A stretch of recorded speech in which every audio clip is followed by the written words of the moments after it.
Cine bill ಅಂತಂದ್ರೆ ಯಾವ ರೀತಿ ಸೆಸ್ ಕಲೆಕ್ಟ್ ಮಾಡ್ತೀವಿ ಅಂತಂದ್ರೆ, ನಮಗಿರ್ತಕ್ಕಂಥ ಮಾಹಿತಿ ಪ್ರಕಾರ ಕರ್ನಾಟಕ ರಾಜ್ಯದಲ್ಲಿ ಸುಮಾರು 4 ಕೋಟಿಗೂ ಹೆಚ್ಚು ಜನ ಪಿಕ್ಚರ್ ನೋಡ್ತಾರೆ. ನಮ್ಮಲ್ಲಿರ್ತಕ್ಕಂಥ ಮಾಹಿತಿ ಪ್ರಕಾರ 4 ಕೋಟಿಗೂ ಹೆಚ್ಚು ಟಿಕೆಟ್ ಬಿಲ್ಗಳನ್ನು ಹರಿತೀವಿ ವರ್ಷಕ್ಕೆ. ಆ ಬಿಲ್ ಏನು ಯಾರ್ಯಾರು ಟಿಕೆಟ್ಗಳನ್ನ ತಗೊಳ್ತಾರೆ ಅವರಿಗೆ ಒಂದು ಸಣ್ಣ ಪರ್ಸೆಂಟ್, 1%, 2% ಸೆಸ್ನ ಹಾಕಬೇಕು.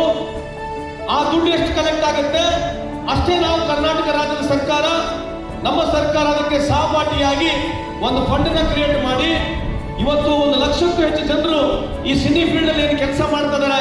ಅದರ ಜೊತೆಗೆಲ್ಲ ಡ್ರಾಮಾ ಕಂಪ್ನಿಗಳು ಇರ್ಬೋದು, ಈ ಸಾಂಸ್ಕೃತಿಕ ಕಾರ್ಯಕ್ರಮದಲ್ಲಿ ಪಾಲ್ಗೊಂಡಿರ್ತಕ್ಕಂಥ ಎಲ್ಲ ಜಿಲ್ಲೆಯವರಿರ್ತಕ್ಕಂಥ ಕಲಾವಿದರು ಇರ್ಬೋದು, ಅವರೆಲ್ಲರಿಗೆ ಅನುಕೂಲ ಆಗಲಿ ಅಂತ ಹೇಳಿ ಈ ಒಂದು ಸಿನಿ ಬಿಲ್ ಮುಖಾಂತರ ಅವರೆಲ್ಲರಿಗೆ ಈ ವ್ಯವಸ್ಥೆಯಲ್ಲಿ ಒಳಗೆ ತಂದಿದ್ದೇವೆ. ಸಿನಿ ಬಿಲ್ ಆಲ್ರೆಡಿ ಆಗಿದೆ.